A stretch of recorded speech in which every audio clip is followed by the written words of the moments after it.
Hello Hyderabadis, weekend వచ్చేసింది. ఇంకా నేను మా ఫ్యామిలీ ఫ్రెండ్స్ అందరం కలిసి ఏదైనా మంచి తెలుగుదనం ఉట్టిపడేలా ఉండి అక్కడ veg and non veg thali ఉండేది ఏది రెస్టారెంట్ అని చూస్తే మాకు పల్లె విందుకు అనిపించింది.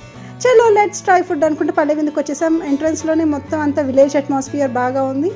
అండ్ లోపలికి వెళ్ళి చూస్తే జనాలు అప్పుడే రెస్ట్ స్టార్ట్ అయింది. మేమైతే కొంతమంది వెజ్ థాలీ అండ్ కొంతమంది నాన్ వెజ్ థాలీ ఆర్డర్ ఇచ్చాం. వెజ్ థాలీ వచ్చేసి 349 and non veg thali 599 rupees.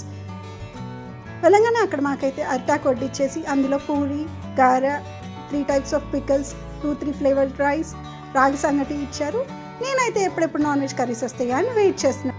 So నేను ఈలోపు puri and veg curries taste చేసేలోపు నా ఫేవరెట్ నాన్ వెజ్ కర్రీస్ కూడా వచ్చేసాయి. సో ఇక్కడ మనకి నాన్ వెజ్ థాలీలో chicken curry, mutton curry, fish పులుసు ఇచ్చారు, ప్రాన్స్ కర్రీ కూడా ఇచ్చారు. టేస్ట్ ఎలా ఉందో చూద్దాం.